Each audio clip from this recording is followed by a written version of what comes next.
1-to-1 ஆன்மீக நேயர்களுக்கு அன்பு வணக்கம். உங்களுக்கு சந்தேகம் ஏதாவது இருந்தால் உங்களோட ஃபோனை ஆன் பண்ணி வீடியோ ரெக்கார்ட் பண்ணி வாட்ஸ்அப்புக்கு சென்ட் பண்ணுங்கள். அதுக்கு சார் பதில் சொல்லுவாங்க அப்படின்னு நம்ம ஏற்கனவே சொல்லியிருந்தோம். இப்போது ரேண்டமாக சில கேள்விகளை நாங்கள் எடுத்து வச்சுருக்கோம். அதில் ஒரு கேள்வியை தான் இன்றைக்கி நம்ம பார்க்க போகிறோம். இது பற்றி மூத்த பத்திரிகையாளரும் ஜோதிட ஆய்வாளருமான திரு ராஜேந்திரன் அவர்கள் என்ன சொல்கிறாரு அப்படின்னு பார்ப்போம். வணக்கம் சார். வணக்கம்மா. கோவையை சேர்ந்த நித்யானந்தன் அப்படிங்கிறவங்க ஒரு கேள்வி கேட்டிருக்காரு. சார் வணக்கங்க சார். என் பேர் நித்யானந்தன். நான் கோயம்புத்தூர்லேருந்து பேசுகிறேன். 14/12/1982 அதிகாலை 3:20க்கு நான் பிறந்தேன் கோயம்புத்தூரில். அம்மா பேர் விஜயலட்சுமி, அப்பா பேர் வேலுச்சாமி, மனைவி பேர் சீதாலட்சுமி. கணவன் மனைவிக்குள்ளே அடிக்கடி சண்டை வருது சார். ஒரு வாரத்தில் ஒரு நாள் பேசினோம்னா 6 நாள் பேசாமல் இருக்கிறேன் சார். இதுக்கு ஏதாவது தீர்வு சொல்லுங்கள் சார். ரொம்ப நன்றி சார். என்ன சொல்கிறது, இது எல்லாருக்கும் உள்ள பிரச்சனை தான், எனக்கும் உள்ள பிரச்சனை தான், உங்களுக்கும் உள்ள பிரச்சனை தான். அதையும் தாண்டி அவர் கேட்குறாருன்னா எந்த அளவுக்கு பாதிக்கப்பட்டிருப்பார். இவருடைய பேரை பாருங்கள், நித்திய ஆனந்தன். நித்தியம் நித்தம் அப்படிங்கிறத குறிக்கிறது வந்து சந்திரன். ஆனந்தன் அப்படின்னா எல்லாருமே சுக்கிரன் நினைப்பாங்க. அப்படி இல்லை, ஆனந்தன்கிறது இந்த இடத்துல அரசனுடைய பேரை, அரச வழி பேரை பார்க்கும்போது சூரியனும் சந்திரனும் ஒரு ஜாதகத்தில் சம்மந்தப்படும் போது நித்யானந்தன் அப்படிங்கிற ஒரு பெயர் வரும். உண்மையிலே நித்யானந்தன்கிற பேர் உள்ளவங்க எவ்வளோ சந்தோஷமாக இருக்காங்க எந்தெந்த தீவுகளில் அப்படின்னு பார்க்குறோம்.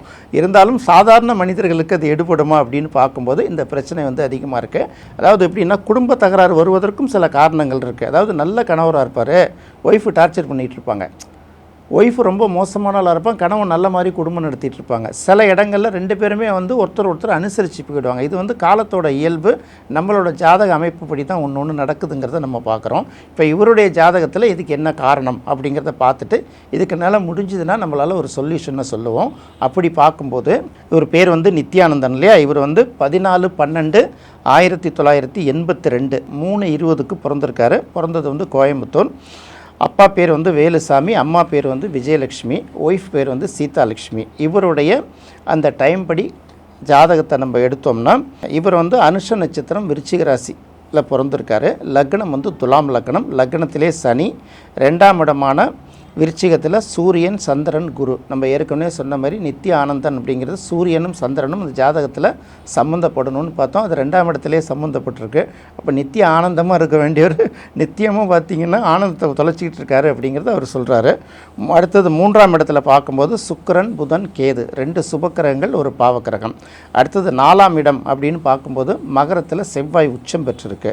அப்படியே நேராக விட்டிங்கன்னா அதுக்கப்புறம் 9ஆம் இடமான மிதுனத்தில் ராகு, 10ஆம் இடத்துல எந்த கிரகமும் கிடையாது. இதுதான் வந்து ராகு கேதுக்குள்ளவே எல்லா கிரகங்களும் ஒரு பக்கம் இருந்தால் கூட இந்த பக்கம் வந்து சூரியன், சந்திரன், குரு, சனி ஒரு பக்கம், இன்னொரு பக்கம் பார்க்கும்போது செவ்வாய் மட்டும் ஒரு பக்கம். இதுதான் இந்த ஜாதகத்தோட அமைப்பு. இவருக்கு குடும்ப ரீதியாக ஏன் வந்து அந்த ஒய்ஃபு பண்ணுறதை இவங்களால் தாங்க முடியல, சண்டை வருது, ஆனால் அமைதியாக வாழணும்னு ஆசைப்படுறாரு, ஆனால் அவரால் அந்த மாதிரி முடியலையே, சண்டை வந்துகிட்டே இருக்குது அப்படின்னு கேட்கும்போது 2ஆம் இடம் இருக்கு இல்லையா ஒரு ஜாதகத்தில், இந்த 2ஆம் இடம் தான் வந்து குடும்பத்தை குறிக்கக்கூடியது. நம்ம ஏற்கனவே சொல்லியிருக்கோம் இல்லையா, வாக்கு, குடும்பம், தனம். வாக்கு, தனம், குடும்பம் இன்னும் நிறைய இருக்குது. இருந்தாலும் 3 மேஜராக எடுத்துக்கணும்.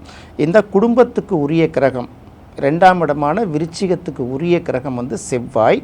இந்த செவ்வாய் வந்து 4ஆம் இடத்தில் உச்சம் அடைந்திருக்கு. சாதாரணமாக 2ஆம் அதிபதி 4ஆம் இடத்துல இருந்தால் அது ரொம்ப பலம் அப்படின்னு சொல்லுவாங்க. என்ன அப்படின்னு கேட்டிங்கன்னா, வாக்குஸ்தான அதிபதி வித்தை ஸ்தானத்தில் அமர்ந்திருந்தால் அது ரொம்ப சிறப்பும்பாங்க. இங்கே ஏன் வந்து சிறப்பு இல்லாமல் இந்த அளவுக்கு டிஸ்டர்ப் பண்ணுது அப்படின்னு பார்க்கும்போது 2ஆம் இடத்துக்குரிய கிரகம் செவ்வாயாக இருந்தாலும் 4ஆம் இடத்தில் செவ்வாய் போய் அமரும்போது 4ஆம் இடத்துல செவ்வாய் உச்சம் பெற்று அமர்ந்தாலும் இதை நம்ம என்ன சொல்லுவோம்னா, வீடு, மனை, நிலத்தை குறிக்கக்கூடிய அந்த கிரகமான செவ்வாய் வீடு, மனை, நிலம் இதை குறிக்கக்கூடிய 4ஆம் இடத்தில் போய் அமரும்போது அது வந்து ஒரு வகையில் காரகோபாவன அஸ்தி அப்படின்னு எடுப்பாங்க.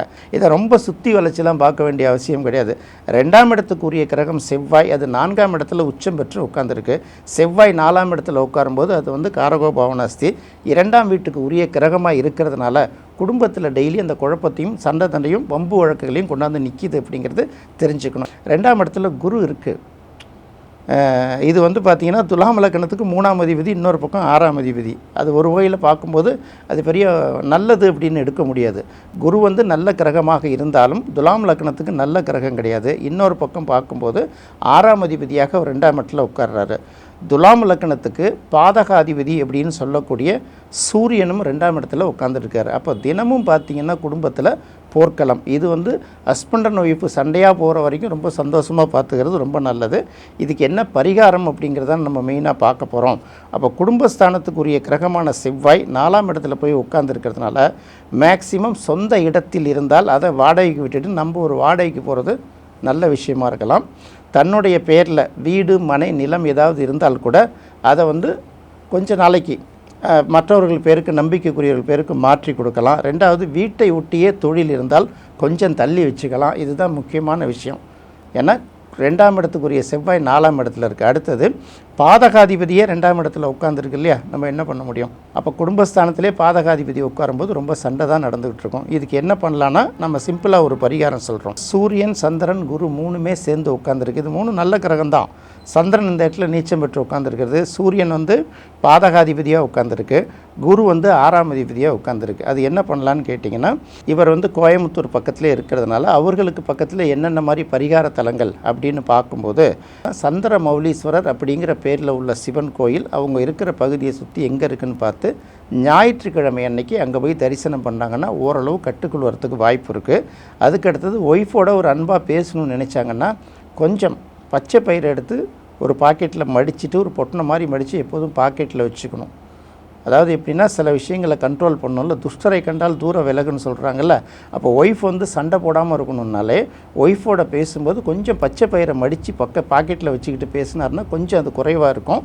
இந்த 2 வந்து இவருக்கு நம்ம பரிகாரமாக சொல்கிறோம். ஜாதகப்படி தான் நம்ம கணக்குப்படி, ஏன்னா ஜாதகத்தை பார்த்து கேட்கும்போது அதன்படி தான் நம்ம விளக்கம் சொல்ல முடியும். கடவுள் மேலே நம்பிக்கை இருந்ததுன்னா நீங்கள் வந்து கோயில்களுக்கு போய் அந்த சந்திரமௌலீஸ்வரர் கோயிலை ஞாயிற்றுக்கிழமை அன்றைக்கி தரிசனம் பண்ணுறது நல்லது. இதெல்லாம் பார்த்திங்கன்னா குடும்பத்தில் இருக்கக்கூடிய குழப்பங்களை குறைவதற்கு ஒரு நல்ல வாய்ப்பை உருவாக்கி கொடுக்கும். கோவையை சேர்ந்த நித்யானந்தன் அப்படிங்கிறவங்க கேட்ட கேள்விக்கு தெளிவாக பதில் சொன்னீங்க சார். இது கண்டிப்பாக அவருக்கு ஹெல்ப்ஃபுல்லாக இருக்கும். அவரோட ஜாதகத்தையும் தெளிவாக எக்ஸ்பிளைன் பண்ணீங்க சார். பாலமுருகன் அப்படிங்கிறவங்க ஒரு கேள்வி கேட்டிருக்காரு. வணக்கம் சார், என் பேர் பாலமுருகன். 1 to 1 ஆன்மீக சேனலை நான் ஃபாலோ பண்ணிகிட்ருக்கேன். நீங்கள் ஒரு கேள்வி கேட்கலான்னு சொல்லியிருந்தீங்க, நான் உங்கள்கிட்ட ஒரு கேள்வி கேட்கணும் சார். எங்கள் அப்பா பேர் அன்பழகன், அம்மா பேர் முத்துமணி, என் பேர் பாலமுருகன். இன்னும் எனக்கு மேரேஜ் ஆகலை. நான் என்னோடய கேள்வி என்னென்னா, எங்கள் அப்பாவோட தொழிலை பற்றின ஒரு கேள்வி. என்னோட பிறந்த வருஷம் 17/6/1994, பிறந்த நேரம் 11:20 AM, பிறந்த இடம் மதுரை. எனக்கு ஒரே ஒரு கேள்வி, ஜோதிடர்கள் சொன்னாங்கன்னு சொல்லி நான் கடையை வச்சு இப்போ கடையை என்னால் ரன் பண்ணுறது ரொம்ப கஷ்டமாக இருக்குது. எங்கள் அப்பாவோட தொழிலை நான் வேலைக்கு தான் போயிட்டுருக்கேன். எங்கள் அப்பா தான் கடையை பார்த்துட்டு இருக்காங்க. உணவு தொழிலை சம்மந்தமாக அவர் பார்த்துக்கிட்டு இருக்காரு வியாபாரம். அதை பற்றின வியாபாரம் முன்னேறுமா எப்படி அப்படின்றத நீங்கள் கொஞ்சம் சொல்லலாம். ஆமாம், கண்டிப்பாக இந்த மாதிரி இளைஞர்களுக்கு தான் நம்ம வந்து ரொம்ப சரியான ஆலோசனைகளை சொல்லணும். அவர் கேட்குற கேள்வி கரெக்டான கேள்வி. பாலமுருகனுடைய ஜாதகத்தில் எப்படி இருக்குன்னு இப்போ பார்த்துட்டு அதுக்கு உங்களுக்கு தேவையான பதிலை நம்ம சொல்லுவோம். பாலமுருகன் பார்த்திங்கன்னா 17/6/1994 பிறந்திருக்காரு. பிறந்த நேரம் வந்து பார்த்திங்கன்னா 11:20 AM, பிறந்த ஊர் வந்து மதுரை. அவர் வந்து கேட்குற தொழில் என்னென்னா, அப்பா பேர் வந்து அன்பழகன், அம்மா பேர் வந்து முத்துமணி. இது எப்படி ஜாதகத்தில் மேட்ச் ஆகுதுன்னு பார்த்துட்டு தான் இந்த ஜாதகம் சரியாக இருக்கா என்னன்னு தான் நம்ம பதில் சொல்கிறோம். ஏற்கனவே அந்த மாதிரி தான் ஒரு பதிலை நம்ம சொல்கிறோம். நித்யானந்தம்ங்கிறது எப்படி பேர் வந்ததுன்னு. அப்படி பார்க்கும்போது பாலமுருகன் என்ன கேள்வி கேட்குறாருன்னா, ஏற்கனவே பல ஜோதிடர்கள் என்ன சொல்லியிருக்காங்கன்னா, நீங்கள் சொந்தமாக தொழில் பண்ணுங்கன்னு சொன்ன பிறகு தான் அவர் என்ன பண்ணியிருக்காரு, ஒரு மெஸ்ஸஸ் ஆரம்பிச்சிருப்பார், உணவு தொழில் ஆரம்பிச்சிருக்கேன் அப்படிங்கிறாரு. அதில் வந்து எதிர்பார்த்த அளவுக்கு வருவாயும் கிடைக்கல. ஆனால் பெரிய அளவுக்கு அவருக்கு பெரிய அளவுக்கு இல்லாட்டி கூட பாதிப்பு அவரால் மேற்கொள்ள முடியல. அதனால் அவர் வந்து அப்பாட்ட ஒப்படைச்சிட்டு நான் வேலைக்கு போயிட்டுருக்கேன் சார், ஃப்யூச்சரில் இந்த தொழில் நல்லா இருக்குமா அப்படிங்கிற மாதிரி கேட்குறாரு. அப்படி பார்க்கும்போது அவருடைய ஜாதகத்தில் நீங்கள் எடுத்திங்கன்னா சிம்ம லக்னம், கன்னி ராசி, உத்திர நட்சத்திரத்தோட 4ஆம் பாதத்தில் அவர் பிறந்திருக்காரு. இவருடைய ஜாதகம் மற்ற அமைப்பு பார்க்கும்போது சிம்ம லக்னம், கன்னி ராசி, 3ஆம் இடமான துலாமில் குருவும் ராகுவும் இருக்குது. அதை விட்டிங்கன்னா 7ஆம் இடத்துல சனி இருக்குது. அதையும் விடும்போது 9ஆம் இடத்துல செவ்வாய் கேது, 11ஆம் இடத்துல சூரியன் புதன், 12ஆம் இடத்துல சுக்கிரன். இதுதான் இந்த ஜாதகத்தோட அமைப்பு. இவரை பொறுத்தவரை லக்னத்துக்கு 2ஆம் இடத்துல சந்திரன் இருக்கிறது ஒரு நல்ல யோகம். ஏன்னா 12ஆம் அதிபதி சந்திரன் இந்த லக்னத்துக்கு அவர் 2ஆம் இடத்துல வந்திருக்காரு. 12ஆம் அதிபதி 2ஆம் இடத்துல வர்றவங்க நிறைய பேருக்கு வெளிநாட்டு வருவாய் கிடைக்குங்கிறது ரொம்ப முக்கியமாக தெரிஞ்சுக்கணும்.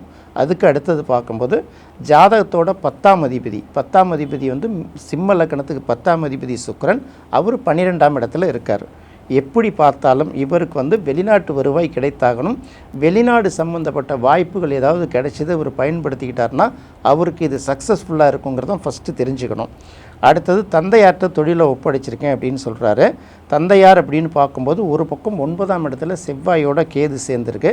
தந்தையாரும் தொழிலை செய்வாரே தவிர பெரிய அளவுக்கு ஷைன் பண்ணி செய்வாரா செய்ய மாட்டாரா அப்படிங்கிறது தெரியாது. அடுத்தது வந்து இவர் வந்து தொழில் செய்வதற்கான ஏற்ற காலகட்டம் இது கிடையாது அப்படிங்கிறத ஃபஸ்ட்டு தெரிஞ்சுக்கணும். ஏன்னா இவர் உத்திர நட்சத்திரத்தில் பிறந்திருக்காரு. சூரியனுடைய நட்சத்திரத்தில் பிறக்கிறவங்க அத்தனை பேருக்கும் 4வது திசை ராகு திசையாக வரும். பொதுவாக 4வது திசை ராகு திசையாக வரும்போது அது வந்து பெரிய அளவுக்கு கை கொடுக்காது, அனுபவங்களை தான் கொடுக்குமே தவிர லாபத்தை கொடுக்காது. ஏன்னா அதுக்கு நம்ம மாரக திசைன்னு சொல்கிறோம், மரியாதையே இருக்காதுன்னு சொல்லுவாங்கள்ல. எல்லா துன்பங்களும் எல்லா கஷ்டங்களும் அனுபவிச்சுட்டு அதுக்கப்புறம் அவருக்கு பெரிய சக்ஸஸ் இருக்குது. இந்த ராகு திசைங்கிறது அவருக்கு பார்த்திங்கன்னா 2030 வருஷம் வரைக்கும் இருக்குது. அது வரைக்கும் என்ன வேலை கிடைக்குதோ அதை ரொம்ப பயன்படுத்திட்டு செஞ்சுக்கிறது அவருக்கு ரொம்ப சக்ஸஸ்ஃபுல்லாக இருக்கும்.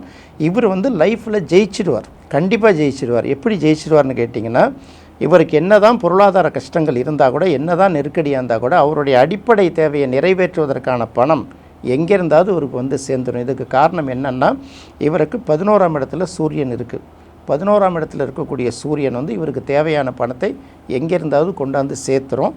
ஆனாலும் 9ஆம் இடத்துல செவ்வாய் கேது இருந்து அதுக்கு சனியோட பார்வை கிடைக்கிறதுனால ஒரு நிறைவு இல்லாத மாதிரி வாழ்க்கையை தொடர்ச்சியாக போயிட்டுருக்கோம். அதனால் இவர் சுயதொழில் செய்வதை விட்டு கூடுமான வரை வெளிநாடுகள் போகிறதுக்கான வாய்ப்பு கிடைச்சதுனாலும், அப்படி வாய்ப்பு கிடைக்கிறதுக்கு லேட்டானால் கூட தான் பிறந்த இடத்த விட்டு இன்னொரு தூர இடத்துல போய் ஒரு சின்ன சின்ன வேலைகள் செஞ்சு பொழைச்சிக்கிட்டாலும் இவர் வந்து ஜெயிப்பதற்கான வாய்ப்பு அதிகமாக இருக்குது. பாலமுருகன் கேட்ட கேள்விக்கு ரொம்ப அழகாக தெளிவாக பதில் சொன்னீங்க சார். ரொம்ப நன்றி சார். நன்றிம்மா. நேயர்களே, இந்த நிகழ்ச்சி உங்களுக்கு ரொம்ப பிடிச்சிருக்குன்னு நினைக்கிறேன். இதே போல் மீண்டும் மற்றொரு கேள்வி பதில் நிகழ்ச்சியில் சந்திப்போம். நன்றி, வணக்கம்.